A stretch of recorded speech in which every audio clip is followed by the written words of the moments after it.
Why do brilliant individuals frequently doubt themselves, while those with less competence demonstrate unwavering confidence?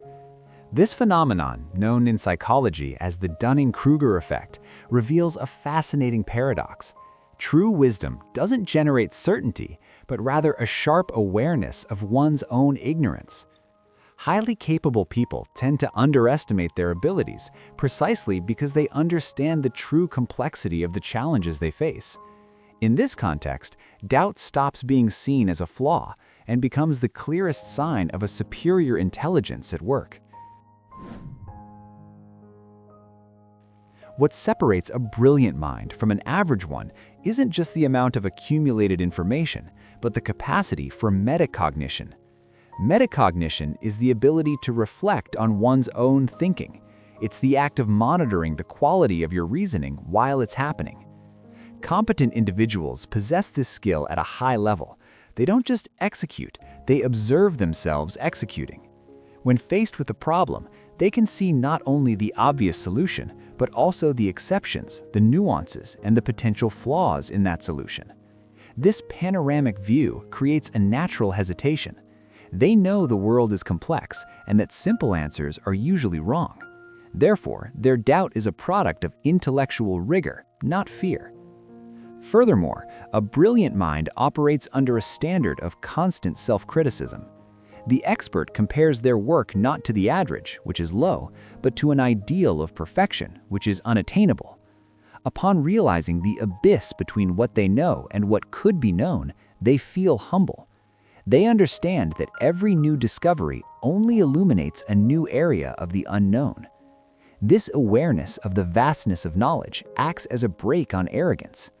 In contrast, less competent individuals lack this peripheral vision. They live in a bubble of certainty because they don't have enough knowledge to know how much they don't know. To them, the problem seems simple because their understanding is simplistic. The Dunning-Kruger Effect maps out this cognitive tragedy. Ignorance is blind to itself, while competence carries the burden of clarity. To understand the root of this discrepancy, it's necessary to examine the pillars that support the Dunning-Kruger effect. The first mechanism is the inability to recognize one's own incompetence. For example, imagine someone singing out of tune in the shower. If this person has no musical knowledge, they lack the auditory tools to realize they are off-key. To them, the sound is great, and that's fine. Ignorance acts as a double barrier. It prevents the person from acquiring the skill, and at the same time, it prevents them from realizing they lack the skill in the first place. The incompetent individual doesn't know what good looks like. Therefore, they think their bad is excellent. They lack benchmarks for comparison. Without an internal standard of excellence, any mediocre effort is validated as an absolute success. This brings us to the second pillar, the lack of metacompetence. The skills required to be good at a task are often the very same skills required to evaluate whether that task was done well. If an individual doesn't know grammar, they can't proofread their own writing to find grammatical errors.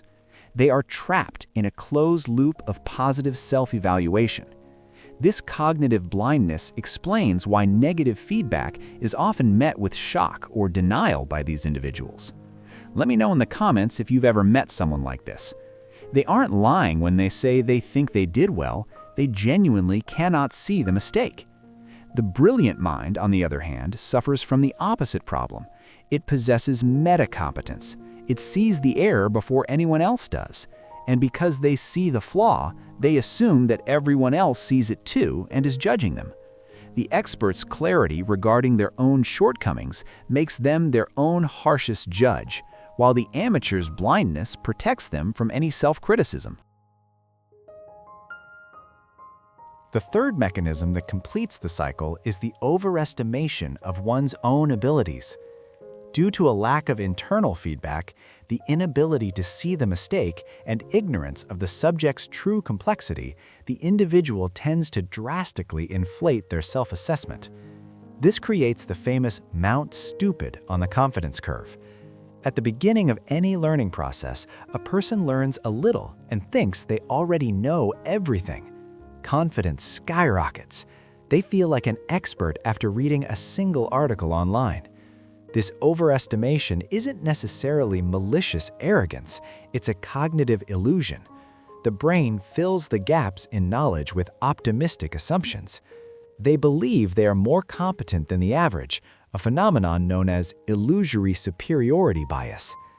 In contrast, as the brilliant person dives deeper into a topic, they slide down from the peak of confidence into the valley of despair. They discover exactly how much they don't know. Their self-assessment drops, not because their skill has decreased, but because their evaluation criteria have become more rigorous. This can lead to imposter syndrome. The competent individual assumes that if a task is easy for them, due to their expertise, it must be easy for everyone.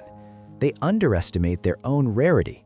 They think, I'm not special, I just did the work. This excessive humility can be detrimental to their career, as it prevents them from selling themselves or taking on leadership positions, leaving a vacuum to be filled by those who have more confidence than competence. Does this make sense to you? Deepening our look into the psychology of the brilliant mind, we find a characteristic that acts as a constant handbrake: the capacity to consider other possibilities. For the complex thinker, reality is never binary. It's not just black or white.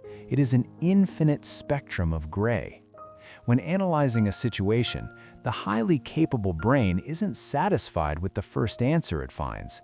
It simulates multiple scenarios. If we do this, X happens. But what if the market shifts? What if variable Y interferes? This awareness of nuance leads to exhaustive deliberation. The individual doubts absolute certainties because they know that absolute certainty is, scientifically, almost impossible. This intellectually honest stance is frequently misinterpreted by the corporate and social world as insecurity or indecision. In a meeting, the specialist says, "It depends, we need to analyze the data." The amateur says, "I'm certain it will work." The human brain, which craves security and simplicity, tends to gravitate toward the confident amateur. The wise person's doubt is seen as a weakness, when in fact it is prudence. This dynamic creates a negative feedback loop for the brilliant person. They see that their caution is not valued, while the recklessness of others is rewarded. This increases their internal doubt. Am I overthinking this? Do they know something I don't? The cruel answer is no, they don't. They simply don't know that they don't know. But the complex mind struggles to accept that the world can be so simplistic, and it continues to search for a depth that doesn't exist in the other person's mind. How do you break out of this cycle of intellectual self-sabotage? The key isn't to eliminate doubt, but to reframe it. For the brilliant individual, doubt shouldn't be a stop sign, but a proceed with caution sign. Uncertainty is the fuel of science and innovation. If you don't doubt, you don't investigate. And if you don't investigate, you don't discover. The first step is recognizing that your self-criticism is a quality control tool, not a sentence of incompetence. You need to learn to trust your metacognition. When you feel like you don't know enough, remember that this feeling is statistically more common in experts than in novices. You also need to calibrate your internal validation. Stop comparing your chaotic backstage with everyone else's confident stage. Understand that other people's confidence is often based on an ignorance of the risks. You don't need their certainty, you need your competence. Learning to act despite doubt is the ultimate skill. I'll repeat that. Learning to act despite doubt is the ultimate skill. Courage isn't the absence of fear or doubt, it is taking action in the presence of fear. The world desperately needs leaders who think before they speak and who weigh the risks before they act. Your hesitation might be exactly what saves the project from disaster. Ultimately, the Dunning-Kruger Effect teaches us a vital lesson about the human condition. Ignorance screams, but wisdom listens. If you live haunted by doubt, consider the possibility that it's the highest compliment your mind can pay itself.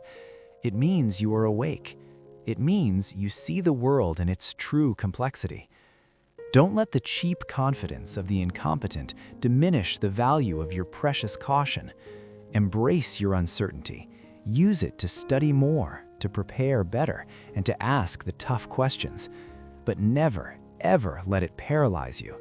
The world is built by people who were scared to death that they weren't good enough, but who did the work anyway.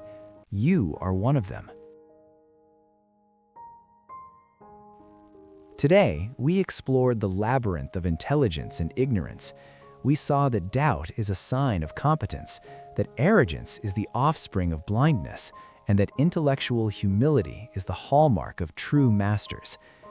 If this video resonated with you and helped you make peace with your imposter syndrome, leave a like, subscribe to the channel, and hit the bell icon. We'll continue to talk about the human mind with rigor and honesty every single week. And I want to challenge you in the comments. In what area of your life do you feel like a fraud, but deep down you know it's only because you truly understand its complexity? Share it with us. Let's normalize intelligent doubt. Thanks for watching. Until next time.